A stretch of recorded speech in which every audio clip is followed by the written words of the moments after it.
আমার হযরতে আলী রাদিয়াল্লাহু তাআলা আনহু একদিন বলতেছে, আমার বিবি ফাতেমা শোনো রে, আজকে আমাদের বাড়িতে বড় অভাব অনটন, আমাদের বাড়িতে খাবার নাই, আমরা এক সপ্তাহ ধরে অনাহারে আছি, তবে ইমাম হাসান ও হোসেন পর্যন্ত খাই না। ও বিবি ফাতেমা, তোমাকে একটা কথা বলি শোনো। ফাতেমা বললেন, ওগো আমার প্রাণের স্বামী, কি কথা আমাকে জলদি করে বলে। হযরতে আলী রাদিয়াল্লাহু তাআলা আনহু বললেন, ওরে আমার বিবি ফাতেমা, আজকে আমাদের বাড়িতে খাবার নাই, আজকে আমার নবীর বাড়িতে গনিমতের মাল আছে, আমার নবীর বাড়িতে কিছু সম্পদ আছে, অতএব আমার নবীজিকে যাইয়া বলো, ওগো হাবিব, ওগো আমার নবীজি, আজকে আমাদের বাড়িতে সবাই অনাহারে আছে, যদি আপনার বাইতুল মাল থেকে যদি কিছু টাকা পয়সা দিয়ে দিতে, আজকে আমার বাড়িতে রুটি বানাই দাও, আমার বাড়িতে খাবার বানাই দাও, আমার সন্তান খাইতো, আমরা খাই দাও। এই কথা বলে তোমার আব্বা জানের কাছ থেকে কিছু বাইতুল মালের টাকা পয়সা নিয়ে আসো। এবার আমার ফাতেমা তো জোহরা রাদিয়াল্লাহু তাআলা আনহা বড় আনন্দের সহিত আব্বা জানের কাছে গেলে, কারণ কোন মা, কোন সন্তান, কোন কন্যা যখন আব্বা জানের কাছে যায়, মায়ের কাছে যখন যায়, ওই মা বাবার কাছ থেকে খালি হাতে ফেরত আসবো এটা কিন্তু চিন্তা ভাবনা করে না। যদি আমার আব্বার থাকে, যদি আমার মায়ের থাকে, অবশ্যই আমাকে দেবে। আমার ফাতেমা তো জোহরা রাদিয়াল্লাহু তাআলা আনহা উনি যেন আনন্দের সহিত আমার নবীজির দরবারে গিয়ে হাজির হলেন, সালাম দিলেন, আসসালামু আলাইকা ইয়া রাসূলুল্লাহ। নবীকে আমার সালাম দিলে নবী আমার বলে, ফাতেমা বলো বলো, আজকে তুমি আমার দরবারে এসেছ, কোন কি কারণ আছে রে মা? কিছু কি কারণ আছে, বলো বলো। আমার ফাতেমা তো জোহরা রাদিয়াল্লাহু তাআলা আনহা বললেন, আব্বা গো,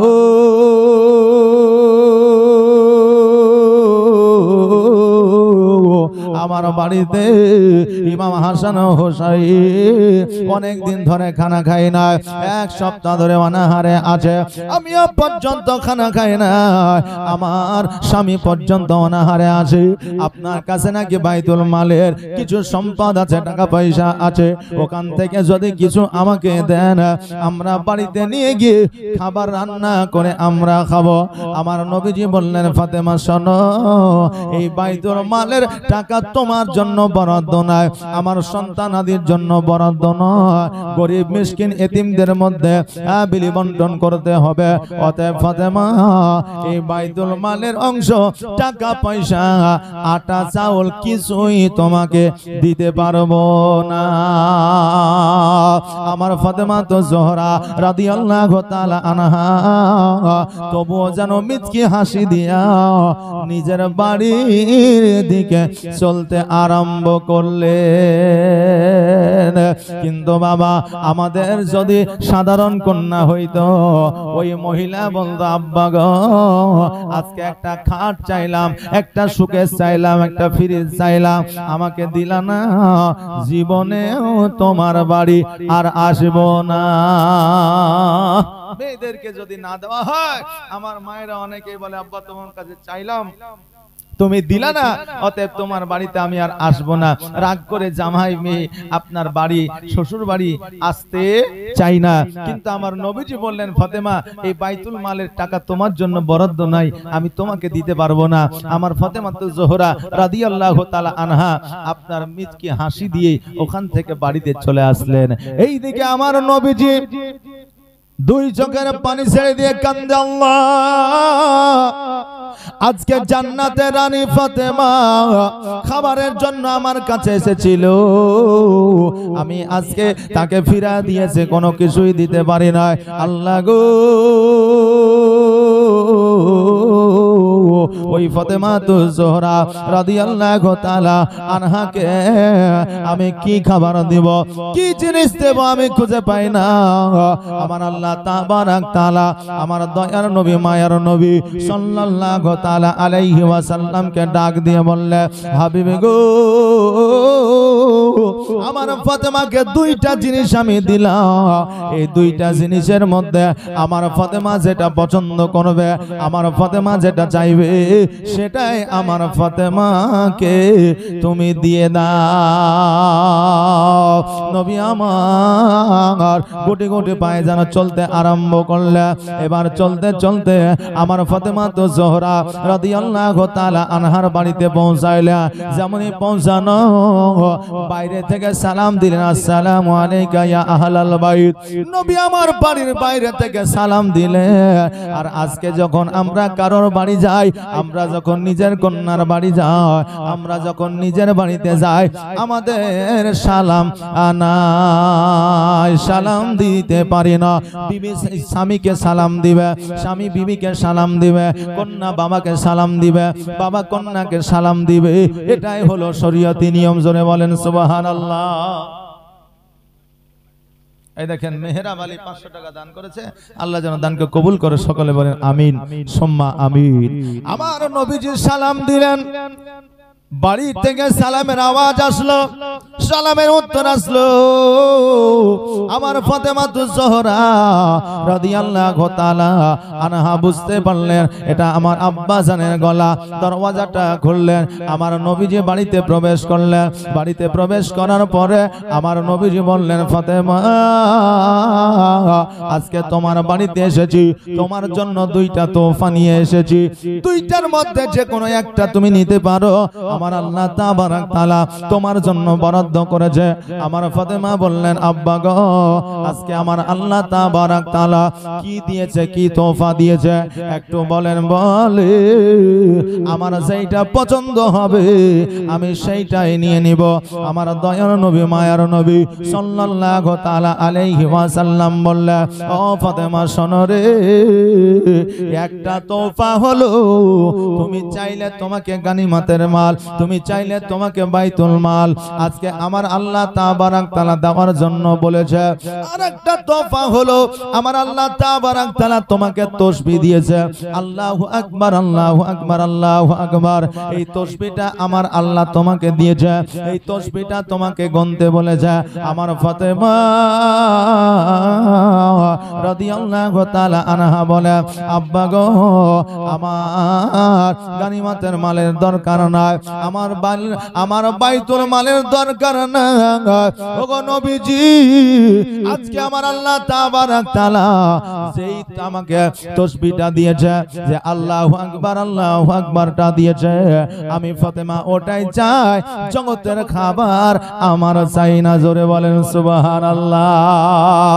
আজকে আমরা জগতের সাধারণ মানুষ, আমাদেরকে যদি কেউ টাকা দেয় আর যদি কেউ কোরআন দেয়, আমরা অনেকেই আছি কোরআনটা রেখে দেব, টাকাটা নিয়ে বাড়ি চলে আসব। কিন্তু বাবা এই কোরআনের এত মূল্য, এই কোরআনের দায়িত্বখানা কোন মানুষকে দেওয়া হয় নাই, এই কোরআনের দায়িত্বখানা কোন ওলি আউলিয়াকে দেওয়া হয় নাই, এই কোরআনের দায়িত্বখানা স্বয়ং আমার আল্লাহ তাবারাক তাআলা নিয়েছে। জোরে বলেন সুবহানাল্লাহ। এই কোরআনটা অনেক পয়গম্বর জগতের মধ্যে এসেছে, আমার আল্লাহ তাবারাক তাআলা জগতের মধ্যে অনেক পয়গম্বরের উপরে কোরআনটা নাজিল করতে পারতেন, কিন্তু আমার আল্লাহ তাবারাক তাআলা তা করেন নাই। আমার আল্লাহ তাবারাক তাআলা হযরত নবী পাক সাল্লাল্লাহু তাআলা আলাইহি ওয়াসাল্লামের উপরে এই কোরআনটা নাজিল করেছে। আল্লাহ কোরআনে বলেছে, ইন্না আনজালনাহু ফি লাইলাতুল কদর, এই রমজানুল মুবারকের মাসে এই কোরআনে পাক আপনার নাজিল করেছে আমার নবী মুস্তাফার উপরে। জোরে বলেন সুবহানাল্লাহ। আমার মা ফাতেমা বলে, আব্বা গো আজকে জগতের টাকার দরকার নাই, পয়সার দরকার নাই, সম্পদের দরকার নাই, আজকে নবী গো আমার আল্লাহর তাসবিহ চাই, আর কিছুই চাই না। আজকে আমরা অনেকে আমার ফাতেমাকে গরিব বলি, আজকে আমরা অনেকেই আমরা বলে থাকি ফাতেমার বাড়িতে খাবার রইতো না, ফাতেমার বাড়িতে হযরত আলী ইমাম হাসান হোসেন খেতে পারত পারতো না, খেতে পাইতো না, এই কথা আমরা বলে থাকি। কিন্তু আমার নবীজি বলেছিলেন, ফাতেমা আজকে যদি তোমার বাড়িতে অভাব অনটন দূর করতে চাও, চোখ দুটা বন্ধ করে নাও, জমিনের দিকে একবার তাকায় নাও। ফাতেমা যখন জমিনের দিকে তাকাতেন, সোনা মণি মুক্তা হীরা গড়ে গড়ে যাইতো। নবী আমার বলতো, একটা উঠায় নাও, জীবনে তোমার অভাব থাকবে না, কিন্তু তোমার জান্নাতি রানী হওয়া হবে না। আমার ফাতেমা তো জোহরা রাদিয়াল্লাহু তাআলা আনহা বলতেন, আব্বা গো, জগতের সম্পদের দরকার নাই, প্রয়োজন নাই, ওগো আব্বা, আজকে আমি জান্নাতি রানী হলে অমর ভরো জান্নাতে আমি থাকতে চাই। আজকে মামার মায়েরা ফাতেমা তো জোহরা রাদিয়াল্লাহু তাআলা আনহার সঙ্গে জান্নাতে থাকবে। জগতের মধ্যে আমার ফাতেমাকে জান্নাতের রানী বলে ঘোষণা করা হয় না। রূহ জগতে যখন রূহ তৈরি করা হয়েছে, তখন আমার ফাতেমাকে জান্নাতের রানী বলে ঘোষণা করেছে। জোরে বলেন সুবহানাল্লাহ। সর্বপ্রথম আমার আল্লাহ তাবারাক তাআলা যখন আদম আলাইহিস সালামকে সৃষ্টি করলেন, আদম আলাইহিস সালাম সর্বদা একা একা মনটাকে ভারী করে, মনটাই যেন খুশি নেই, আনন্দ না, এইভাবে যেন আপনার ঘোরাফেরা করে। আমার আল্লাহ তাবারাক তাআলা বললেন, ও বান্দা, আজকে আদম তোমার জন্য, তোমার মনটা খুশি করার জন্য, তোমাকে আনন্দে রাখার জন্য আজকে আমি একজন নারীকে তৈরি করব। হযরত আদম আলাইহিস সালামের বাম পাজরের হাড় থেকে, বুকস্থল থেকে মাটি নিয়ে আপনার মহিলা নারীকে তৈরি করা হলো। আজকে এই নারীকে তৈরি করা হলো পুরুষের সুখ ও শান্তির জন্য। কিন্তু আজকে বাবারা, ওই নারীরা আজকে পুরুষের দুঃখের কারণ হয়েছে। আজকে কিছুদিন আগে খবরে দেখলাম, বাংলাদেশে এক ভাইয়ের 2 কিডনি নষ্ট হয়ে গেছে। তার বিবি তার সেবা করা তো দূরের কথা, বাড়ি থেকে টাকা সোনা যা ছিল সব লইয়া বাপের বাড়িতে গেছে। তাহলে যে নারীকে পুরুষের শান্তির জন্য, মানসিক টেনশন থেকে আরাম দেওয়ার জন্য যে নারীকে আল্লাহ তৈরি করলো, ওই নারী যদি পুরুষের কষ্টের যদি আপনার পাত্র হয়ে দাঁড়ায়, তাহলে তো কাল কিয়ামতের দিনে আল্লাহকে জবাব দিতেই হবে। বাপজি ভাইরা আমার, হযরত আদম আলাইহিস সালামের বাম পাজরের মাটি দিয়া যখন হাওয়া আলাইহিস সালামকে তৈরি করলেন, হাওয়া আলাইহিস সালাম জান্নাতি আয়নায় যখন চেহারাটা দর্শন করলেন, নিজে নিজে চিন্তা করে, আল্লাহ গো, আমি না জানি কত সুন্দর, আমাকে কত সুন্দর করে তৈরি করেছে, আমাকে কত রূপবতী করে তৈরি করেছে। আমার আল্লাহ তাবারাক তাআলার ফেরেশতা হযরত জিবরাইল আলাইহিস সালাম বলে, ও হাওয়া, আজকে তোমার চেহারার বড়াই করিও না, কারণ হইল আমার আল্লাহ তাবারাক তাআলা এমন একটা নারীকে তৈরি করবে যে তোমার চাইতে দ্বিগুণ সুন্দর, তোমার চাইতে দ্বিগুণ রূপবতী, এবং ওই মহিলা জান্নাতের রানী। জোরে বলেন সুবহানাল্লাহ। পরবর্তীতে ওই হাওয়া আলাইহিস সালাম জিবরাইল আলাইহিস সালামকে বলেছিলেন, যেহেতু সুন্দর জান্নাতের রানী, আমি তাকে একবার দেখতে যাই। রূহের জগতে আমার হযরত জিবরাইল আলাইহিস সালাম আমার মা ফাতেমাকে হাওয়া আলাইহিস সালামকে দেখিয়েছিলেন। জোরে বলেন সুবহানাল্লাহ।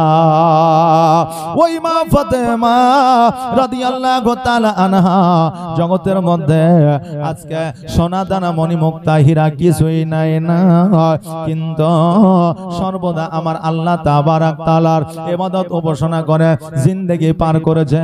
এই জন্য আমার আল্লাহ তাবারাক তাআলা আমার ফাতেমাকে জান্নাতের রানী বানায়াছে। এই মা ফাতেমার সঙ্গে যদি তোমরা জান্নাতে যাইতে চাও, ফাতেমার সঙ্গে যদি জান্নাতে তোমরা থাকতে চাও, আজকে ফাতেমার জীবনীকে তুমি স্মরণ করো, আজকে ফাতেমার সম্পর্কে তুমি কিতাবপত্রে পড়ো। আজকে উনি যেই ভাবে চরিত্র গঠন করেছে, ওইভাবে তুমি চরিত্র গঠন করো, কিয়ামতের দিন ফাতেমার সঙ্গে তুমি জান্নাতে যাবে। আমার মা ফাতেমা রাদিয়াল্লাহু তাআলা আনহা বাবা জানো আপনার তসবিহটা নিয়ে নিলা নবী পাক সাল্লাল্লাহু তাআলা আলাইহি ওয়াসাল্লাম উনি যেন আপনার বাড়ির দিকে আসলেন হযরতে আলী রাদিয়াল্লাহু তাআলা আনহু বললেন বিবি রে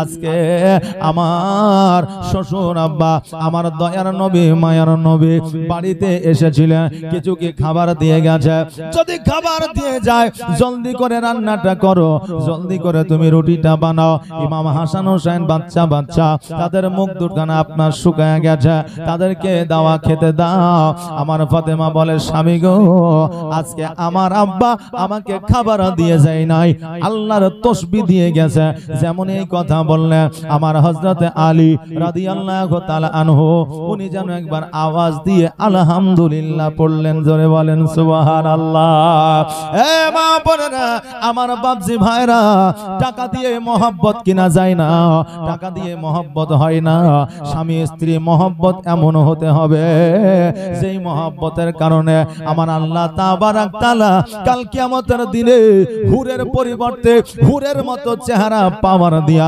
তোমার বিবিকে তোমার সঙ্গে জান্নাতি বানায়া দিবি আমার মা বোনেরা স্বামীদের সঙ্গে জান্নাতে যাবে কিন্তু যদি স্বামীর প্রতি মহব্বত ভালোবাসা থাকে আর যদি ভালোবাসা মহব্বত না থাকে স্বামীর সঙ্গে জান্নাতে যাওয়া যাবে না এখন তো স্বামী স্ত্রী দেখলে মনে হয় তাদের মধ্যে এমন মহব্বত এত ভালোবাসা কিন্তু আদৌ মৌখিক ভাবে তারা ভালোবাসে মহব্বত অন্তর থেকে করে না আপনি বলবেন হুজুর কেমন করে জানলেন বলে এই করে জানলাম যে এখনকার যুবক যুবতীরা যখন বিবাহ করে তখন দেখবেন 2 বছর 5 বছর 7 বছর খুবই আপনার ফোনে বলেন সামনে বলেন ইনডাইরেক্ট বলেন আর ডাইরেক্ট বলেন আই লাভ ইউ 2 3 4 5 6 7 8 9 10 11 12 যা আছে সব বলে দেয় কিন্তু বাপজি ভাইরা অন্তরের যে মহব্বত সে মহব্বত জাগাতে পারে না আগের আমার বাপজি মায়েরা কিন্তু এই আই লাভ ইউ 2 4 5 আর জানু মনি সোনা টিয়া এই কথা বলতো না তাই বলে কি তাদের মহব্বত ছিল না অবশ্যই ছিল আর আগে স্বামী স্ত্রীর মধ্যে মহব্বত ছিল তাই পরকীয়া ছিল না আর এখন স্বামী স্ত্রীর মধ্যে মহব্বত কম তাই পরকীয়া বেশি এখন বর্তমানে পরকীয়া বেশি মহব্বত থাকলে স্বামী স্ত্রীতে ভালোবাসা থাকলে পরকীয়া হবে না এইজন্য মহব্বত কম কিন্তু আমাদের দেখলে মনে হয় স্বামী স্ত্রীতে খুবই মহব্বত মনে হয় না মনে হয় একজনের বিবি মারা গেছে উনি পরের দিন যাইয়া ওনার বিবির কবরে হাওয়া করছে স্ত্রীর কবরে হাওয়া করছে এখন গ্রামের মানুষ মনে করছে আহারে বিবিকে কত ভালোবাসে যে স্ত্রী মারা গেছে তবুও হাওয়া করছে একজন স্বামী আর স্ত্রী রাস্তা দিয়ে হেঁটে যাচ্ছে হাঁটতে হাঁটতে বিবি বলছে দেখো আর স্ত্রীকে কত ভালোবাসে মারা গেছে তাও হাওয়া করছে আমি জিন্দা আছি তবুও তুমি একবার হাওয়া করো না এখন স্বামী বলছে নিশ্চয়ই ভালো কাজ করেছে ওই জন্য হাওয়া করছে তুই তো ভালো কাজ করিসনি বলে ভালো কাজটা কি করেছে আমি একবার জিজ্ঞাসা করে আসি বাপজি ভাইরা এবার যাওয়ার পরে বলছে চাচা আপনার আপনি যে চাচিকে হাওয়া করছেন এই হাওয়া কবরে যাবে না যদি ভালো কাজ করে তো অটোমেটিক আল্লাহ হাওয়া দিবে আর ভালো কাজ না করলে হাওয়া পৌঁছাবে না আপনি বাড়িতে যান বলে তোমরা যেখানে যাচ্ছ যাও আমি যেটা করছি আমাকে করতে দাও বলছে চাচা আপনি এত ভালোবাসেন চাচিকে চাচা বলছে শোন ভালোবাসা টালোবাসা কিছুই নয় আমার বিবি যখন ইন্তেকাল করে তার আগে আমাকে ওসিয়ত করে গেছে যে আমি মারা গেলে তুমি তো বিয়ে করবাই তো কমসে কম আমার কবরটা যতদিন না শুকাবে অতদিন বিয়ে করিও না এই জন্য চিন্তা করছি কবর শুকাইতে অনেকদিন দেরি হয়ে যাবে তাই কবরে হাওয়া করছি যাতে তাড়াতাড়ি শুকায় আর আমার বিয়েটাও যাতে তাড়াতাড়ি হয় যে ওর নিজের স্বার্থে হাওয়া করছে কিন্তু পাড়া প্রতিবেশী গ্রামবাসী এলাকাবাসী এরা মনে করছে আসলে ভালোবাসে মহব্বত করে তাই হাওয়া করছে কিন্তু তার মনে অন্য আবার একটা বিবাহ করার জন্য স্বার্থ পূরণ করছে কথা কি বুঝতে পারলেন না তা আমাদের এখন ভালোবাসা মহব্বতটা ওইরকম হয়ে গেছে মৌখিক ভালোবাসা কিন্তু অন্তরে ভালোবাসা নাই এ বাপজি ভাইরা আমার মায়েরা শোনালেন মোহব্বত কাকে বলে স্বামী আর স্ত্রী আমার ফাতেমা তো জোহরা রাদিয়াল্লাহু তাআলা আনহা বললেন স্বামী গো আজকে যখন আমার আব্বাজান তাসবিহ দিয়ে গেছে আমার আব্বাজান যখন আমাকে আল্লাহর জিকির দিয়ে গেছে তখন আর দেরি নয় কাজকর্ম কিছু পাওয়া যায় কিনা একটু দেখা আমার দয়ার নবী মায়ার নবী সাল্লাল্লাহু তাআলা আলাইহি ওয়াসাল্লাম এইদিকে ফাতেমা তো জোহরা রাদিয়াল্লাহু রাদিয়াল্লাহু তাআলা আনহার দুই নয়নের মনি নয়নের তারা ইমাম হাসান হোসাইনের জন্য আপনার খেজুরের ব্যবস্থা করতে আছে। কিন্তু তখন বাবা খাবারের এত অভাব অনটন ছিল, খাবারের ব্যবস্থা করা খুব দায় ছিল। এইদিকে আমার হযরতে আলী খাবারের জন্য যেন আপনার চলে গেলেন বাইরে, বাইরে বলতে আপনার কাজের সন্ধানে। এইদিকে ইমাম হাসান ও হোসাইন রাদিয়াল্লাহু তাআলা আনহু বারবার মাকে বলে, মা আজকে বলো বলো আমাদের জন্য কি খাবারের ব্যবস্থা হয় না? ওগো মা, আমরা কখন খেতে পাবো? খিদার জ্বালা আর সহ্য হয় না, পেটের জ্বালা আর সহ্য করতে পারি না। আমার মা ফাতেমাতুজ জোহরা রাদিয়াল্লাহু তাআলা আনহা উনি বললেন, বেটারে একটু ঘুমায়া যাও, কারণ ঘুমিয়ে গেলে ক্ষুধার যন্ত্রণা বুঝতে পারবে না।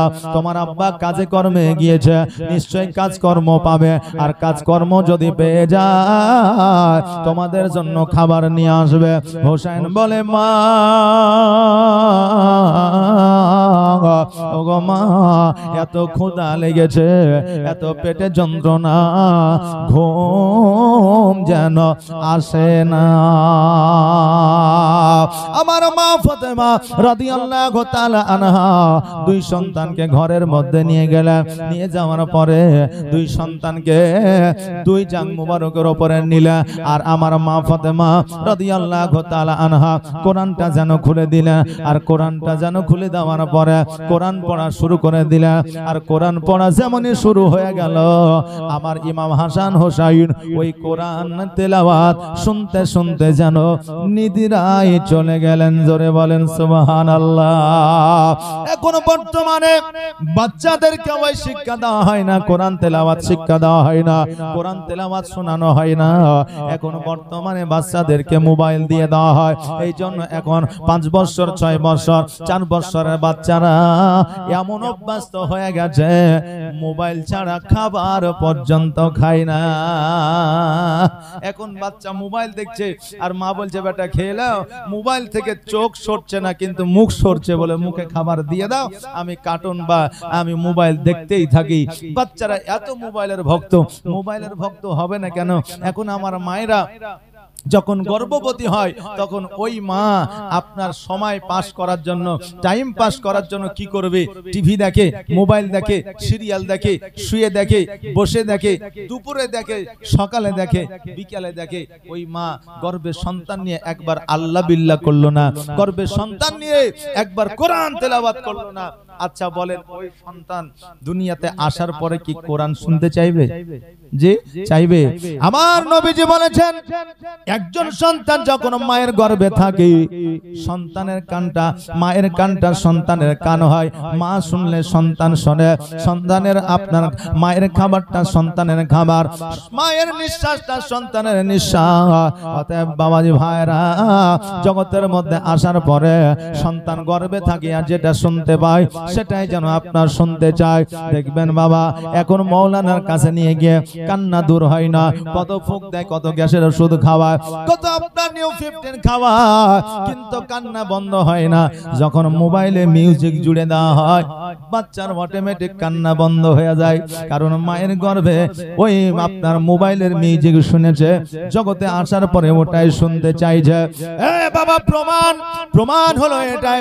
আমার আব্দুল কাদের জিলানী ও গিলানী রহমাতুল্লাহ আলাই উনি বলেছিলেন, তিনার শিক্ষক ওবাইদুল্লাহ রহমাতুল্লাহ আলাইকে বলেছিলেন, হুজুর গো, আমি জীবনে কোনোদিন মাদ্রাসায় যাই নাই, মক্তবে যাই নাই, জীবনে কোনোদিন কোনো জায়গায় কোরআন তেলাওয়াত শুনি না, কিন্তু হুজুর গো, আমি মায়ের গর্ভে ছিলাম 14 মাস, আর আমার মা প্রতিনিয়ত কোরআন তেলাওয়াত করতো। আমি মায়ের কোরআন তেলাওয়াত শুনে শুনে শুনে শুনে 1 পারা নয়, 2 পারা নয়, 3 পারা নয়, 4 পারা নয়, 19 পারার হাফেজ হয়ে, মায়ের গর্ভ থেকে হাফেজ হয়ে জগতের মধ্যে এসেছে। জোরে বলেন সুবহানাল্লাহ।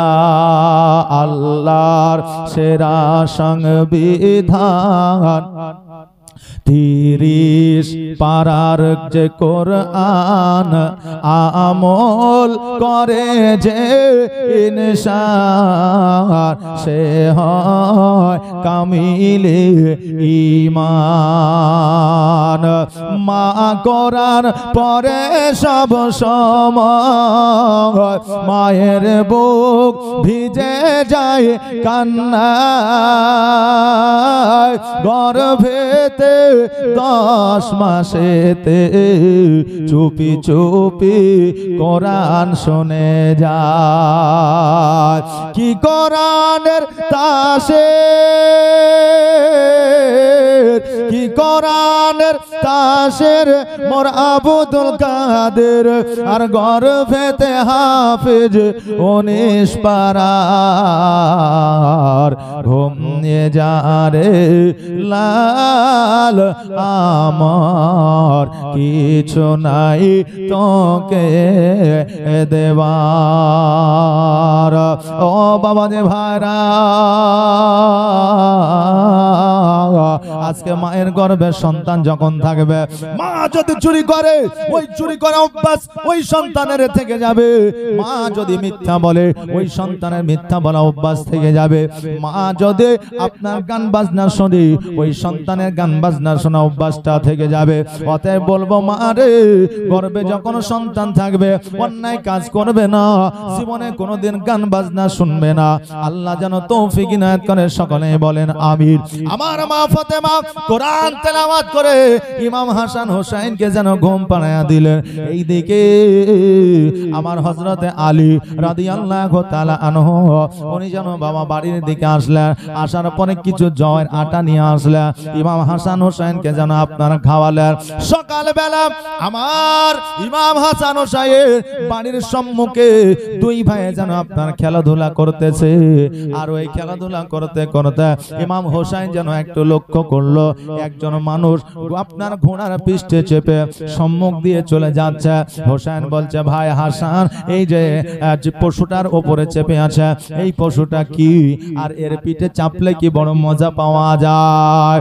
হাসান বলল, ভাই রে, এই ঘোড়ার পিঠে চাপলে তোমাকে কষ্ট করতে হবে না, হাঁটতে হবে না, অতি সহজে এক জায়গা থেকে অপর জায়গায় যাবে। এই জীবটার নাম হলো ঘোড়া।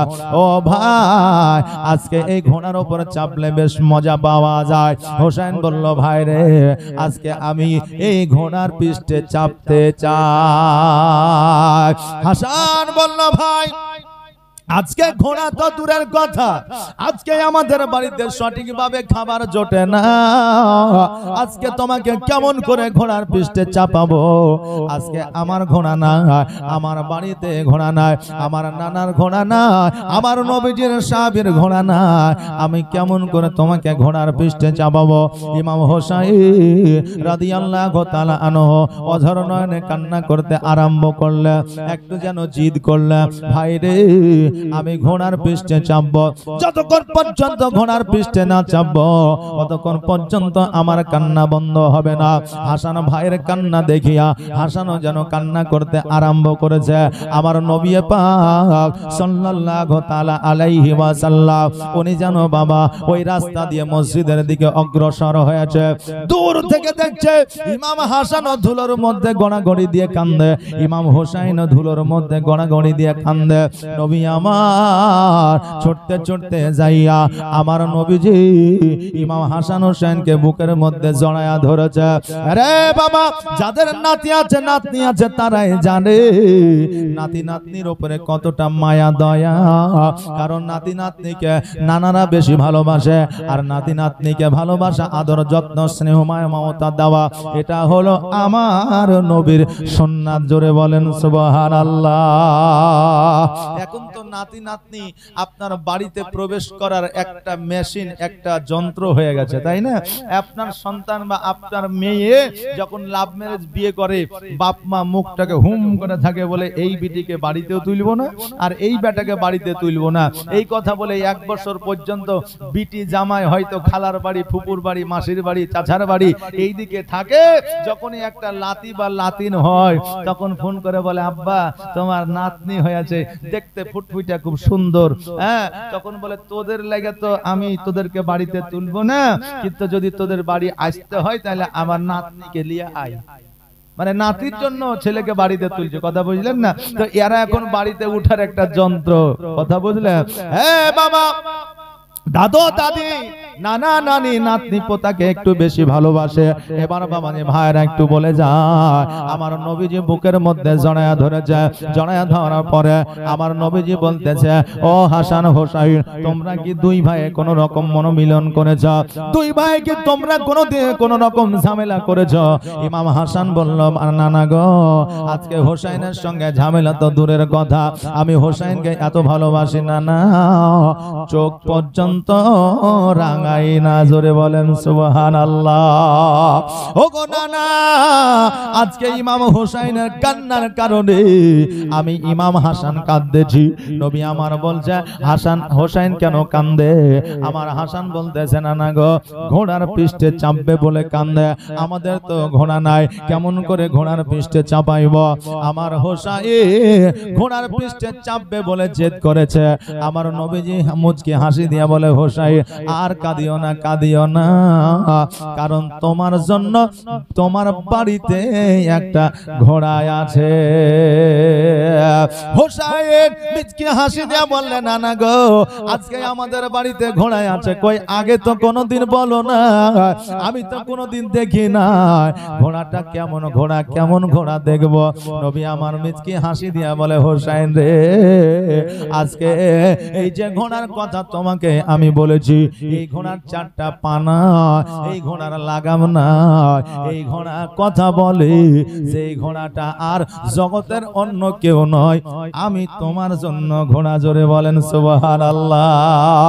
যেই নবীজি ইমাম হাসান হোসেনের জন্য ঘোড়া হইয়া পৃষ্ঠের মধ্যে উঠাইয়া আপনারা খেলাধুলা করেছে, আজকে যে মানুষ ইমাম হাসান হোসেনকে মানতে চায় না, ইমাম হাসান হোসেনকে যারা অসম্মান করে, কাল কিয়ামতের দিনে এদের একদম পাক্কা ভাবে জাহান্নাম যেন এদের জন্য প্রস্তুত হয়ে যাবে, জান্নাত হারাম হয়ে যাবে। জোরে বলেন নাউজুবিল্লাহ। ওই ইমাম হোসেনকে পৃষ্ঠের মধ্যে চাপায়া নিলে আমার ইমাম হাসানকে বলছে, ভাই তুমিও চেপে যাও।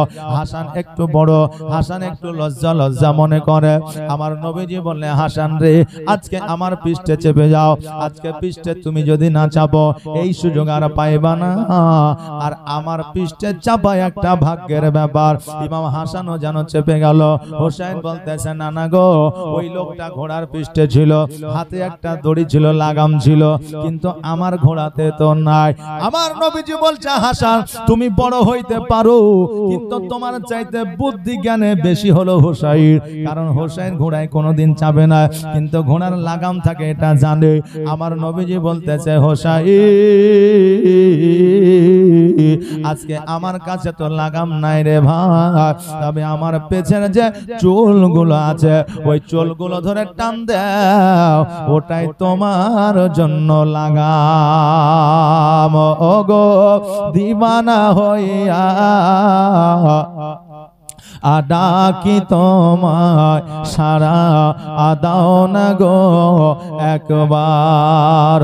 ও গো পাগল হইয়া ডাকি তোমায়, সারা আদাও না গো একবার।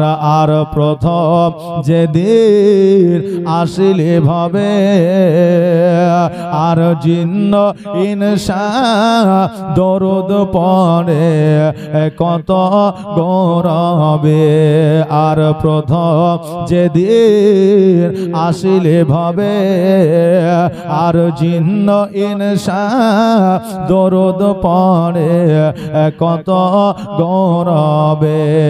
যাক রহমতের সীমানা কাঁদে আসিতে সিজদা। ও গো গুনাহগার উম্মাহ আছে আমার, কেমনে হবে পার। ও গো দিবানা হইয়া ডাকি তোমায়, সারা আদাও না গো একবার। একবার ওগো পাগল হইয়া ডাকি তোমায় সারা আদাও না গো একবার। আর তোমার নূরে এ জগৎ নূরানি, আর জিন্ন ইনসা দরদ পড়ে ফারেশতা আসমানি। জাগ রহমতের সীমানায় কাঁদে আসিতে সিজদায় ওগো গুনাহগার উম্মাত আছে আমার কেমনে হবে পার। ওগো দিবানা হইয়া ডাকি তোমার সারা আদাও না গো একবার। আমার ইমাম হোসেন রাদিয়াল্লাহু তাআলা আনহু আমার নবীজির চুল মুবারক ধরিয়া যেন আপনার পৃষ্ঠের উপর চাপিয়া যেন বলতেছে চল ঘোড়া চল। আমার নবীজি বড় আনন্দের সহিত গুটি গুটি পায়ে ইমাম হাসান হোসেনকে পৃষ্ঠের মধ্যে নিয়ে যেন ঘোরাঘুরি করে। আমার নবীজির সাহাবীরা যখন দেখলেন, দেখার পরে চিন্তা করে আল্লাহ গো, আজকে যিনি দোনো জাহানের বাদশা, আজকে তিনার পৃষ্ঠে ইমাম হাসান হোসেন উঠেছে, আজকে নবীও খুশি, ইমাম হাসান হোসেনও খুশি। জোরে বলেন সুবহানাল্লাহ। সাহাবীরা সবাই আসিয়া নবীজিকে গোল করে ঘেরাও করিয়া আমার নবীর সঙ্গে সবাই যেন মিচকে হাসি দেয়। হঠাৎ করে আমার নবীজির দুই চোখ দিয়ে অশ্রু ঝরে যায়। সাহাবীরা বলে হুজুর গো, আজকে আপনার চোখে কেন পানি? আপনার চোখে পানি দেখলে আমাদের মনে শান্তি আসে না, আমরা সহ্য করতে পারি না হুজুর, কেন কান্না করতেছেন একটু বলে। আমার নবীজি বলতেছে আমার সাহাবীরা, আজকে যে ইমাম হাসান হোসেনকে আমি পৃষ্ঠের উপরে নিয়ে আমি চলাফেরা করছি, আজকে এই ইমাম হাসান হোসেনকে কারবালার ময়দানে এরা শহীদ হয়ে যাবে, এদেরকে শহীদ করে দেওয়া হবে। তবে বড় কথা হলো এটা, শহীদ যারা করবে তারা অন্য কেউ নয়, আমার সাহাবীর মধ্যে একজন সাহাবীর সন্তান, আমার আওলাদের রাসূল ইমাম হাসান হোসেনের দুশমন হবে। জোরে বলেন সুবহানাল্লাহ। সাহাবীরা সবাই যেন আপনার একে অপরের দিকে তাকাইতেছে, চিন্তা করছে হায়রে এমন কার পোড়া কপাল, কার সন্তান ইমাম হাসান হোসেনের দুশমন হবে। সাহাবীরা বলল হুজুর গো, নামখানা যদি একবার বলে দেন আমরা বড় উপকৃত হব। নবী আমার বললেন, এই সময় যদি নামটা বলে দি তোমরা হয়তো তাকে কতল করে দিবে, তোমরা হয়তো তাকে শহীদ করে দিবে, অতএব নাম এখন বলা যাবে না। সাহাবীরা বললেন হুজুর আমরা তাকে কিছুই বলবো না, হুজুর গো শুধু নামখানা বলে দেন। আমার নবী পাক সাল্লাল্লাহু তাআলা আলাইহি ওয়াসাল্লাম বললেন, আমার সবচাইতে কাছের একজন সাহাবী, ওই সাহাবীর সন্তান আমার ইমাম হাসান হোসেনের দুশমন হবে, যে সাহাবীর নাম হলো আমিরে মুয়াবিয়া। সঙ্গে সঙ্গে আমিরে মুয়াবিয়া রাদিয়াল্লাহু তাআলা আনহু আমার নবীজির কাছে গেলেন, যাওয়ার পরে দুই চোখের পানি ছেড়ে দিয়ে বলে, ইয়া রাসূলুল্লাহ, ইয়া হাবিবাল্লাহ, নবী গো, আজকে আমার সন্তান যদি ইমাম হাসান হোসেনের দুশমন হয়, আমি কথা দিলাম আমি আমিরে মুয়াবিয়া জীবনে কোনোদিন বিবাহ করব না, সন্তান হবে না, আর ওই সন্তান আমার ইমাম হাসান হোসেনের দুশমন হবে না। এই চিন্তা করে বললেন বিবাহ করব না। এবার বাবাজি ভাইরা, আমার নবী পাক সাল্লাল্লাহু তাআলা আলাইহি ওয়াসাল্লাম ইমাম হাসান হোসেনকে নিয়ে বাড়ির দিকে গেলেন। এই দিকে যেন সকল সাহাবী বাড়িতে গেলেন। সকাল বেলায় যখন ঘুম থেকে উঠেছেন, ঘুম থেকে ওঠার পরে এবার আমিরে মুয়াবিয়া লক্ষ্য করতেছেন, হায় রে আমার তো একটা রোগ হয়ে গেছে। রোগটা কি? রোগটা হলো এটা, যখন প্রস্রাবে যায়, প্রস্রাবের দ্বারে এত যন্ত্রণা হয়, আমিরে মুয়াবিয়া যেন থাকতে পারে না, ওই যন্ত্রণায় যেন কাতর হয়ে যায়। এবার আমিরে মুয়াবিয়া চিন্তা করলো কার কাছে যাওয়া যায় দাওয়া নেওয়ার জন্য, ওষুধ নেওয়ার জন্য। সেই আমলে আমার নবীর চাইতে বড় ডাক্তার কেউ ছিল না, এখনো কেউ নাই, কিয়ামত পর্যন্ত হবে না। জোরে বলেন সুবহানাল্লাহ। ওই আমিরে মুয়াবিয়া আমার নবীজির কাছে গেলেন, যাওয়ার পরে বলে ইয়া রাসূলুল্লাহ, ইয়া হাবিবাল্লাহ, নবী গো, আজকে আমার এমন একটা রোগ হয়েছে হুজুর, আমার এত যন্ত্রণা সহ্য করতে পারি না, আমাকে একটা দাওয়া দেন, ঔষধ দেন। নবী আমার বললেন, আমিরে মুআবিয়া, তুমি এই জায়গায় বসো, আমি ঘরের মধ্যে থেকে আসতেছি। এইদিকে আমার আল্লাহ তাবারাক তাআলা হযরত ইসরাইল আলাইহিস সালামকে বললেন, যাও যাও, জলদি করে যাও, আমার নবীজিকে জানায় দাও, আমার নবীজি যেন আমিরে মুআবিয়াকে যেন ওষুধ না দেয়, দাওয়া না দেয়, কারণ নবী যদি দাওয়া দেয় ভালো হইয়া যাবে। আর আমার আল্লাহ তাবারাক তাআলা তাকে রোগ দিয়েছে একমাত্র বিবাহের জন্য। জোরে বলেন সুবহানাল্লাহ। আমার নবীকে জানায়া দাও, আমার হাবিবকে জানায়া দাও, আমার নবী যেন বলে দেয়, এ আমিরে মুআবিয়া, তুমি বিবাহ করে নাও, এই রোগের একমাত্র ওষুধ হলো বিবাহ। জোরে বলুন সুবহানাল্লাহ। এ বাবা ভাইরা, আজকে জগতের মধ্যে এমন রোগ আছে যেই রোগটা বিয়ের পরে আমাদের সেরে যায়, বিয়ের পরে আমাদের রোগটা ভালো হয়। বাপজি ভাইরা, আজকে আমরা অনেক দেরি করে বিবাহ করে 30 বছর 35 বছরে অনেকে বিয়ে করি, কিন্তু আমার নবীজি বলেছেন যথেষ্ট পরিমাণে যখন বয়স হবে যুবক অবস্থায় বিবাহ করে ফেলো, যত জলদি পারো বিবাহ করে ফেলো, কারণ বিবাহ করলে আমাদের শারীরিক উপকারিতা আছে, জগতের উপকারিতা আছে, কাবিরা গুনাহ থেকে বঞ্চিত থাকে। ও বাবাজি ভাইরা, আমিরে মুআবিয়া বললেন, হুজুর গো, আমার কি তো হবে না, আমি কি ওষুধ পাবো না? আমার নবীজি বললেন, কেন দাওয়াত পাবে না, কেন ওষুধ তুমি পাবে না? আমার আল্লাহ তাবারাক তাআলা জানায়া দিয়েছে, তোমার দাওয়াত, তোমার ওষুধ হলো বিবাহ। আমিরে মুআবিয়া বললেন, হুজুর, আমার সন্তান ইমাম হাসান হোসেনের দুশমন হবে, আমি তো চিন্তা করেছি আমি জীবনে কোনোদিন বিবাহ করব না। আমার নবী বললেন, ও আমিরে মুআবিয়া, আজকে তোমাকে বিবাহ করতে হবে, যেহেতু আল্লাহর উপদেশ, আল্লাহর আদেশ। আজকে ইমাম হাসান হোসেন কারবালার ময়দানে শহীদ হবে, এটা আমার আল্লাহ জানিয়ে দিয়েছে। কিভাবে শহীদ হবে সেটাও আমার আল্লাহ আমার নবীজিকে জানিয়ে দিয়েছে। আজকে এই কারবালার ময়দানে ইমাম হাসান হোসেন শহীদ হয়েছে, এটা সবাই জানতো, আমার নবীজি জানতেন, আমার মা ফাতেমা জানতেন, আমার হযরত আলী রাদিয়াল্লাহু তাআলা আনহু জানতেন। ও বাবা যে ভাইরা, আজকে আল্লাহ তাবারাক তাআলা উনি আমার নবীজিকে বলে দিয়েছে, আজকে ইমাম হাসান হোসেন কারবালার ময়দানে যদি শহীদ না হয়, আপনার ইসলামের ঝান্ডা দন্দা ঈমান হবে না। আজকে ওই ইমাম হাসান হোসেন কারবালার ময়দানে নিজের জীবন, নিজের প্রাণকে বিলীন করে দিয়া আজকে ইসলামের ঝান্ডা দন্দা ঈমান করেছে। জগতের কাফেরেরা, জগতের বেদিনেরা, জগতের বেধর্মিকরা যতই চেষ্টা করুক ইসলামকে দমন করবে, পারবে না, পারবে না, কিয়ামত পর্যন্ত পারবে না। তারা যত ইসলামকে দমন করার চেষ্টা করে, আজকে সারা পৃথিবীতে মুসলমান অর্থাৎ ইসলাম ধর্ম পপুলারিটি অর্জন করে। জোরে বলেন সুবহানাল্লাহ। বাবা মায়ের নামে কি নাম?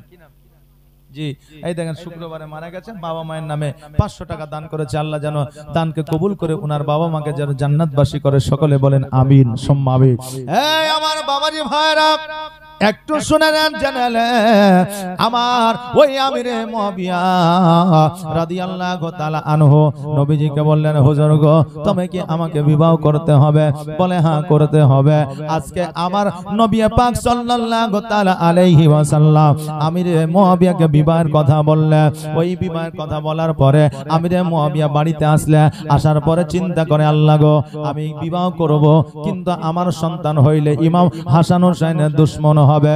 উনি চিন্তা করলেন, এমন একজনকে বিবাহ করব যার যাতে সন্তান আদি না হয়, কিন্তু আমার আল্লাহ যদি দেয়, কারো কি সাধ্য আছে, ক্ষমতা আছে, সন্তান নিবে না।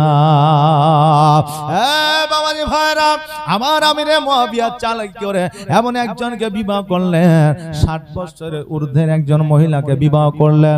কারণ কানুনে শরিয়াতে আছে, শরিয়াতের মধ্যে আছে একজন মহিলা 60 বছর পরে সন্তান জন্ম দিতে পারে না, সন্তান গর্ভে ধারণ করতে পারে না। এই জন্য আমিরে মুয়াবিয়া 60 বছরের ঊর্ধ্বের একজন মহিলাকে বিবাহ করলেন। আর যেমনই বিবাহ করলেন, কয়েকদিন পরে খবর আসলো আমিরে মুয়াবিয়া বাবা হতে চলেছে। জোরে বলেন সুবহানাল্লাহ। এই জন্য বলছে, আর প্রেমের খেলা খেলছো দয়াল রে দয়াল, তোর খেলা চমৎকার,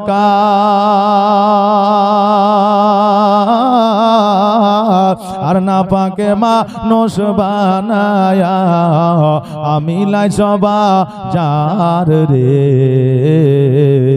প্রেমের খেলা খেলছো দয়াল রে, তুমি কাউকে দিলা 10টা সন্তান, জায়গা জমি নাই, আবার কাউকে দিলা কোটি টাকা, একটাও সন্তান নাই। কাউকে 10টা সন্তান দিয়েছো কিন্তু জমি জায়গা নাই, বসবাস করবে কোথায়, বাড়ি ঘর কোথায় করবে কোথায়?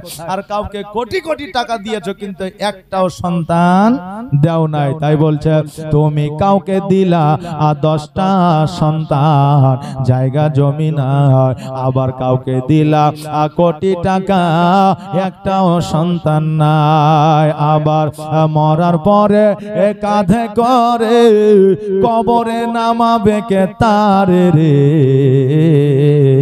প্রেমের খেলা খেলছো দয়াল রে দয়াল, তোর খেলা চমৎকার, আর না পাকে মানুষ বানায়া আমি লাই সবা যার রে। প্রেমের খেলা খেলছো দয়াল রে, তুমি কারো কলি যাই আগুন দিলা, মা বাবা কেড়ে নিয়া, আবার কারো করিলা চির দুঃখী সন্তান লাশ বানায়া, আবার কাউকে তুমি কান্দাও দয়াল মনের মানুষ কেড়ে নিয়া, আবার কাউকে অল্প বয়সে রাখলে তুমি বিধবা বানায়া রে। প্রেমের খেলা খেলছো দয়াল রে। আল্লাহুম্মা সাল্লি আলা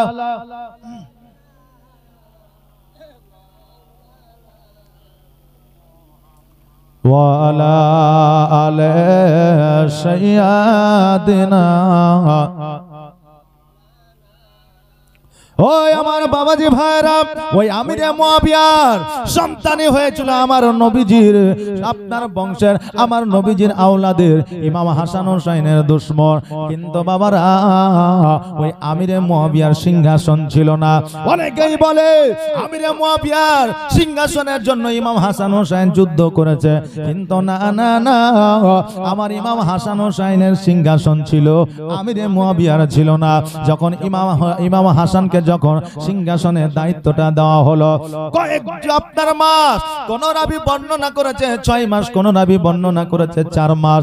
এই 4 মাস 6 মাস সিংহাসনে ছিল আপনার ওই সিংহাসনে থাকার পরে চিন্তা করলো, আল্লাহ গো, আজকে কুফার মধ্যে আমি থাকতে চাই না, আমি সোনার মদিনায় যেতে চাই, কারণ আমার নবী রওজা না দেখলে আমি ইমাম হাসান শান্তি পাই না। অতএব আমার সিংহাসনের দরকার না, আমার নবীর দরকার, আমি নবীজির কাছে যাইতে চাই। আমিরে মুয়াবিয়াকে বলল, হে আমিরে মুয়াবিয়া, আজকে আমার এই সিংহাসনটা তুমি দেখাশোনা করবে, তোমাকে ওসিয়ত করে গেলাম, আমার ভাই যদি আসে আমার ভাইকে সিংহাসন দিয়ে দিবে, আমার ভাইয়ের সন্তান যদি আসে আমার ভাইয়ের সন্তানকে সিংহাসনটা দিয়ে দিবে। এক কথায় আমাদের আওলাদ যদি আসে আমাদের আওলাদকে এই সিংহাসন দিয়ে দিবে। তবে আমি সিংহাসনে বসার জন্য আমি অত ইন্টারেস্টেড নয়। এই জন্য আমার নবীর মহব্বতে আমি সোনার মদিনায় যেতে চাই, আমার নবীর সঙ্গে আমি সাক্ষাৎ করতে চাই। ওসিয়ত মোতাবেক আপনার আমিরে মুয়াবিয়াকে সিংহাসন দেওয়া হলো। আমার ইমাম হাসান রাদিয়াল্লাহু তাআলা আনহু মদিনাতে আসলেন, নবীজিকে সালাম দিলেন, সালামের উত্তর আমার নবীজি দিলেন। ইমাম হোসেনকে বলল, হোসেন যাও যাও, আপ তুমি চলে যাও কুফাতে, সিংহাসনটা তুমি নিয়ে নাও। হোসেন বলল, ভাই গো, আজকে আমার ভাই বেঁচে থাকতে আমি হোসেন সিংহাসন নিব না। আজকে আমাদের ভাইদের মধ্যে এমন ভাবে আপনার এক ভাই অপর ভাইয়ের প্রতি আপনার হিংসা নিয়ে আপনার বসে আছে। এমন ভাই জগতের মধ্যে আছে যে ভাইয়ের প্রতি ভাইয়ের মহব্বত নাই, শুধুমাত্র টাকার জন্য, জমির জন্য, পয়সার জন্য ভাইয়ের সঙ্গে অপর ভাইয়ের মিল নাই। কিন্তু বাবা একটা জিনিস লক্ষ্য রাখবেন, হিংসায় কোনোদিন মানুষের উপকার হয় না, বরং ক্ষতি হয়। হিংসায় মানুষের উপকার হয় না, মানুষের ক্ষতি হয়। কারণ হইল যে মুসা আলাইহিস সালামের জামানায় একজন বলেছিল, মুসা তুমি তো আল্লাহর পয়গম্বর, বলে হ্যাঁ, তো তোমার আমি ধর্ম আমি গ্রহণ করব, আমাকে এমন একটা মেশিন দাও যাতে আমাকে কাজকর্ম করতে না হয়। তো বললো ঠিক আছে দিব। আল্লাহকে বললেন, আল্লাহ বললে, হে মুসা কালিমুল্লাহ, যাও আমি একটা পাথর দিলাম, এই পাথরটা ওই বান্দাকে বলে দিবা যে ঘষে, পাথরটা ঘষে যেটা চাইবে সেটাই পাবে, তবে একটা শর্ত, ও যেটা চাইবে ওই একটা পেলে অন্য মানুষ দুইটা পাবে। জি, ওই একটা পেলে অন্য মানুষ দুইটা পাবে। মানে ও যদি পাথর ঘষে বলে আমার একতলা বাড়ি হয় তো লোকের দুই তলা হবে, ও যদি পাথর ঘষে বলে এক থালা খাবার হয় তো লোকের দুই থালা হবে, এটাই শর্ত। মুসা কালিমুল্লাহ বললে ঠিক আছে। এবার কিন্তু ওই পাথরটা নিয়ে এসে ওই বান্দাকে দেওয়া হলো, আর কথাটা বলে দিল যে এক তোমার হবে একটা, লোকের হবে দুইটা। এবার ও পাথরটা নিয়ে গিয়ে বাড়িতে চিন্তা করছে, আহারে কষ্ট করে চাইলাম আমি, বইলাম আমি, নিয়ে আসলাম আমি, আর আমারই একটা লোকেরই দুইটা। যে আমারই একটা লোকেরই দুইটা, বলে এ পাথর ঘুষবো না আর লোকের উপকার করব না। ও চলে গেল বিদেশে, কিন্তু বিবিকে বলে দিয়ে গেল যে বিবিরে এই পাথরের কেরামতি এই রকম আছে, তবে জীবনে পাথর ঘষিস না। এখন স্বামী চলে গেছে বিদেশে, এখন সন্তান ক্ষুধার্ত থাকলে মা কি থাকতে পারে বাবা? পারে না। ওই বিবি পাথর ঘষেছে আর বলেছে একতলা খাবার হয় লোকের দুই তালা হয়ে গেছে, একতলা বাড়ি হয়ে যা লোকের দুই তালা হয়ে গেছে। এবার 6 মাস পরে যখন বাড়িতে ফিরছে, দেখছে গ্রাম, পুরো গ্রাম পরিবর্তন হয়ে গেছে। এ তো বুঝে নিয়েছে নিশ্চয়ই বিবি আমার পাথর ঘষে দিয়েছে। বাড়িতে আসার পরে বলছে, বিবিরে পাথরটা কই? বলে এই দেখেন পাথর। বলে পাথরটা ঘষেছিস কেন? বলে ছেলেরা অনাহারে ছিল, বৃষ্টির সময় পানি পড়তে ছিল, এই জন্য আমি পাথরটা ঘষতে বাধ্য হয়েছি। এবার ও চুপ করে গালে হাত দিয়ে বসে চিন্তা করছে যে এই মানুষের দুই তলা থেকে একতলা কি করে করা যায়, কারণ আমার যা আছে আমার চাইতে যাতে গ্রামের মানুষের কম থাকে, এই চিন্তা বসে বসে ও করছে। এখন শয়তান বলতেছে, খ্যাপা কোথাকার, তুই একতলা চাইলে লোকের দুই তলা হয়, তোর এক থালা খাবার চাইলে লোকের দুই থালা হয়, তুই বুদ্ধি পেয়েছিস না? তুই বল যে আমার এক চোখ কানা হয়ে যা, লোকের দুই চোখ কানা হয়ে যায়। জি, তোর তো এক চোখ থাকবে, তুই তো তাও এক চোখে দেখতে পাবি। তুই বল যে এক চোখ কানা হয়ে যা, লোকের দুই চোখ কানা হয়ে যাবে। সঙ্গে সঙ্গে বললো যে এক চোখ কানা হয়ে যা, লোকের দুই চোখ কানা হয়ে গেল। হুড়াহুড়ি মারামারি শুরু হয়ে গেল। আর এই দিকে আল্লাহ তাবারক তাআলা বললে, এ মুসা যাও তুমি পাথরটা নিয়ে এসো, কারণ এই বান্দা পাথর নেওয়ার যোগ্য নয়। জোরে বলেন সুবহানাল্লাহ। এই জন্য বাবা হিংসায় আমাদের উপকার হয় না, বরং ক্ষতি হয়। এই দেখেন আফজাল হোসেন সাহেব, এই দেখেন আজকে সভাপতি ছিলেন, উনি 500 টাকা দান করেছেন। আল্লাহ যেন দানকে কবুল করেন। সকলে বলেন আমিন সুম্মা আমিন। এই বাবাজি ভাইরা, আমার ইমাম হাসান রাদিয়াল্লাহু তাআলা আনহু আমার নবীজির রওজায় আপনার সালাম দিলা। আমার ইমাম হোসেনকে বললেন, হোসেন আজকে তুমি সিংহাসনটা নিয়ে নাও। হোসেন বলল, না না, আমার ভাই বেঁচে থাকতে আমার সিংহাসনের প্রয়োজন নাই। এবার বাবাজি ভাইরা, আমিরে মুয়াবিয়া অসুস্থ হয়ে পড়লেন, বারবার চিঠি পাঠায়, পেগাম পাঠায়, হোসেন আসো আসো তোমাদের সিংহাসনটা বুঝে নাও। ও হাসান আসো আসো একবার সিংহাসন সিংহাসনটা বুঝে নাও, আমি এইখান থেকে একবার সোনার মদিনায় আমার নবীর সঙ্গে দেখা করতে যেতে চাই। আর আমার মদিনায় নিবানে দয়ার নবীজি, আমার মদিনায় নিবানি। জোরে বলেন ইয়া রাসূলুল্লাহ। একটু আওয়াজ দিয়ে বলা যাবে না ইয়া হাবিবাল্লাহ? আর আমার মদিনায় নিবানে দয়ার নবীজি, আমার মদিনায় নিবানি নবী, আমার মদিনায় নিবানি। নবীজি আমার পাগল বানায়া আজ মদিনায় লুকায়া, আমার পাগল বানায়া আজ মদিনায় লুকায়া, অন্তরে মদিনার পুরাণে নবী, অন্তরে মদিনার পুরাণে দয়ার নবীজি, আমার মদিনায় নিবানি। তুমি আমার মদিনায় নিবানে দয়ার নবীজি, তুমি আমার মদিনায়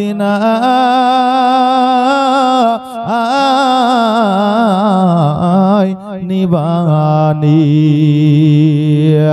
আমার ইমাম হাসান রাদিয়াল্লাহু তাআলা আনহু উনিও গেলেন না, হুসাইনও গেলেন না, আমিরে মুয়াবিয়া ইন্তেকাল করলেন।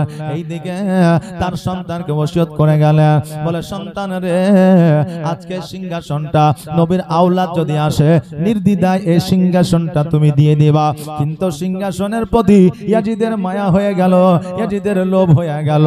এই জন্য এবার মাথায় তার বুদ্ধি খেলতে লাগলো, ইমাম হাসান হোসেনকে যদি কতল করতে পারি, শহীদ করতে পারি, এই সিংহাসনের মালিক আর কেউ নয়, আমি ইয়াজিদ হয়ে যাব। জোরে বলেন নাউজুবিল্লাহ।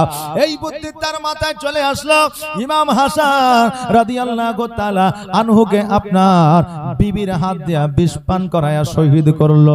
জীবনী অনেক আছে রে বাবা, ইমাম হাসান হোসেনের জীবনী করতে গেলে 7 দিন অতিবাহিত হয়ে যাবে, তবুও শেষ করা যাবে না। আপনাদের শুধুমাত্র একটু কিঞ্চিত পরিমাণে একটু টাচ দিয়ে যায়, কারণ হইল সামনে আর বেশি দিন নয়, মুহররমের সময় চলে আসে। এই জন্য চিন্তা ভাবনা করলাম একটু ইমাম হাসান হোসেনের আলোচনা করে দিই। ইমাম হাসান রাদিয়াল্লাহু তাআলা আনহুকে আপনার বিবির হাত দিয়ে বিষ পান করাইয়াছিলেন।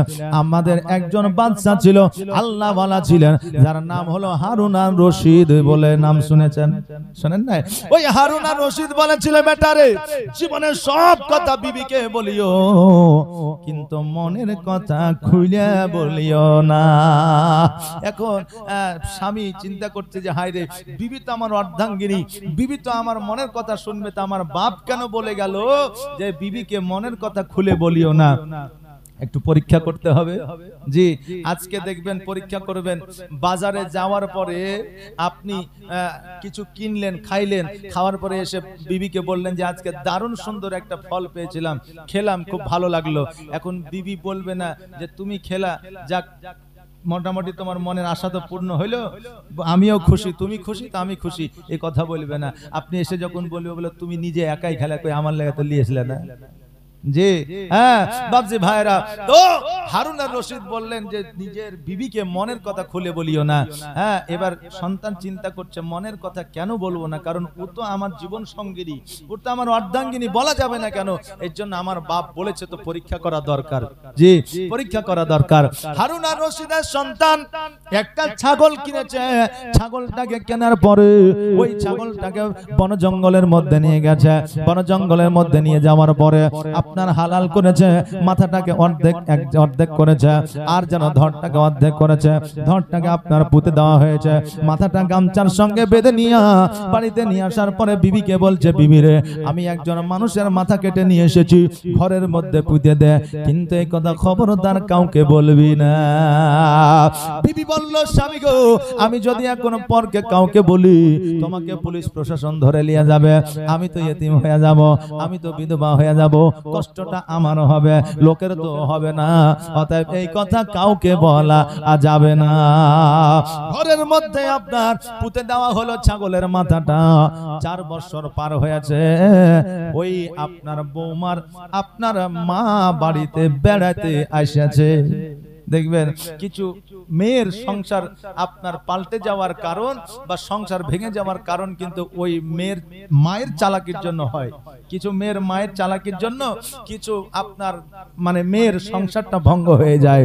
বাপজি ভাইরা, ওই বৌমার মা এসেছে বাড়িতে, এখন মা আর বেটি গল্প করতে করতে কিছুক্ষণ পরে বলতেছে, মা গো তুমি কি জানো, কি নাম, আতিফুর রহমান বাবা মায়ের নামে 700 টাকা দান করেছে। বলছে মা তুমি কি জানো তোমার জামাই কত বাহাদুর, কত মস্তান। বলে কেন রে মা, কি হয়েছে? বলে একটা মানুষের মাথা কেটে নিয়ে এসে ঘরের মধ্যে পুঁতে রেখেছে, এখনো পর্যন্ত একটা পশু পাখি তো টের পাইনি। মা তুই যেন জীবনে কাউকে বলিস না, না তোর জামাইকে জেল হয়ে যাবে। এমদাদ হোসেন 500 টাকা দান করেছে, আল্লাহ যেন দানকে কবুল করেন। বাপজি ভাইরা, ওই মা বলতেছে বেটি তোর কি মাথা খারাপ, আমি তো কাউকে বলবো না। এবার মা বাড়ি গেছে, 1 বছর পার হয়ে যায়, আরো একজন তার বুড়ি মহিলার সঙ্গে পেয়েছে। বলে বুবু আর জানিস আমার জামাই এত বাহাদুর যে একটা মানুষের মাথা কেটেছে, কেউ জানতে পারেনি, তুই যেন বুবু আর কাউকে বলিস না। ও বলছে তোর মাথা খারাপ, তোর কথা কোনোদিন কাউকে বলেছি? এই প্রমাণ কি করে দিতে পারবে? হ্যাঁ, দুই বুবুতে গল্প করছে, আবার 1 বছর পার হয়েছে, ও আবার আরেকজনকে বলেছে তুই যেন কাউকে বলিস না, ও আবার আরেকজনকে বলেছে তুই যেন কাউকে বলিস না। এই করতে করতে সারা এলাকার মানুষ জেনে গেছে। প্রশাসন বাড়িতে এসে হাজির। নজরুল হোসেন সভাপতি এই দেখেন 500 টাকা দান করেছে, আল্লাহ যেন দান কবুল করেন। তৈমুর আলী এই দেখেন পালসার থেকে 500 টাকা দান করেছে, আল্লাহ যেন দানকে কবুল করেন। সুবহানাল্লাহ, জাযাকাল্লাহ। বেনামে 300 টাকা দান করেছেন জি ফরাজ হোসেন, ফরাজ হোসেন এই দেখেন ফরাজ হোসেন বাবা মায়ের নামে 2000 টাকা দান করেছে। দোয়া করতে বলেছেন, দোয়া করব ইনশাআল্লাহ, কারণ দোয়ার জন্য এসেছি। সুবহানাল্লাহ। সিরাজুল এই দেখেন 200 টাকা দান করেন বাবা মায়ের নামে। যাক সুবহানাল্লাহ, বাবা মায়ের নামে দিয়েছে, যাক কালেকশন হবে বাবা। এই দেখেন এবার কিন্তু প্রশাসন এসেছে, আসার পরে ওকে গ্রেফতার করেছে। বলছে হুজুর এটা মানুষের মাথা লয়, এটা হচ্ছে ছাগলের মাথা, আপনি একটু রিসার্চ করে দেখতে পারেন। যখন দেখলো মাশাআল্লাহ যে ওটা ছাগলের মাথা, এবার স্বামী বুঝতে পারলো। নাসিম হোসেন এই দেখেন নাসিম হোসেন জাযাকাল্লাহ 2000 টাকা দান করেছে, আল্লাহ যেন দানকে কবুল করেন, সকলে বলেন আমিন। তো বাবা এই দেখেন এই জন্য ওই স্বামী বুঝতে পারলো যে বিবিকে মনের কথা খুলে বলতে নাই। বাবজি ভাইরা, এখন আমার মায়েরা রাগ করবে যে আচ্ছা মৌলবি পেয়েছিলাম যে স্বামীদেরকে অন্যরকম কথা বলছে। এই মা আজকে তোমাদেরকে আমার নবীজি সম্মান করতে বলেছেন, এটা ঠিকই, কিন্তু বিশ্বাস করতে বলে নাই। জি, কিন্তু বিশ্বাস করতে বলে নাই, কারণ তোমরা কখন কাকে কি কথা বলো এটা কেউ বলতে পারবে না। আমার নবী নিজেই বলেছেন নারীরা সবচাইতে বেশি জাহান্নামী হবে 3টা কারণে। এক হচ্ছে স্বামীর সঙ্গে দুর্ব্যবহার করার কারণে, দ্বিতীয়ত হচ্ছে আপনার গীবত করার কারণে, আর তৃতীয়ত হচ্ছে বেপরদায় থাকার কারণে। এই 3টা কারণে নারীরা বেশি জাহান্নামী হবে। বাবারে ভাইরা, ওই ইমাম হাসান রাদিয়াল্লাহু তাআলা আনহুকে আপনারা বিষ পান করায়া শহীদ করেছিলেন। আমার ইমাম হোসাইন রাদিয়াল্লাহু তাআলা আনহু নিজে আপনার কারবালার ময়দানে গিয়েছিলেন। কারবালার ময়দানে যাওয়ার পরে ইয়াজিদকে ডাক দিয়ে তলোয়ার নিয়ে বলেছিল, ও ইয়াজিদ আজকে তোর বুকে যদি সাহস থাকে আমি হোসাইনের সঙ্গে যুদ্ধ করে আজকে আমার সঙ্গে যুদ্ধ করে আমাকে শহীদ করে দে, কারণ আমি যতক্ষণ পর্যন্ত শহীদ না হব অতক্ষণ পর্যন্ত মুসলমানের প্রতি অত্যাচার বন্ধ হবে না, অতক্ষণ পর্যন্ত মুসলমানের প্রতি অত্যাচার বন্ধ হবে না। আজকে কারবালার ময়দানটা খুব মর্মান্তিক ময়দান রে বাবা। এই কারবালার জায়গাটা শুনলে পারে আমাদের শরীরটা যেন কেমন করে ওঠে। এই কারবালার খবরটা শুনলে পারে আমাদের মনটা পরিবর্তন হয়ে যায়, আমাদের মনে যেন কেমন একটা আঘাত লেগে যায়। আজকে বাবা ওই কারবালার ময়দানে ইমাম হোসেন রাদিয়াল্লাহু তাআলা আনহু যুদ্ধ করিয়া আজকে ইসলামকে দন্দা ঈমান করেছে। ইমাম হোসেনের আগে আব্দুল ওয়াহাব বলে একজন আল্লাহর বান্দা ছিল, নতুন বিবাহ করেছে, কারবালার ময়দানে গেছে। মা বলেছে বেটারে কারবালার ময়দান থেকে ফিরে আসবি না, শহীদ হয়ে আসবি। জোরে বলেন সুবহানাল্লাহ।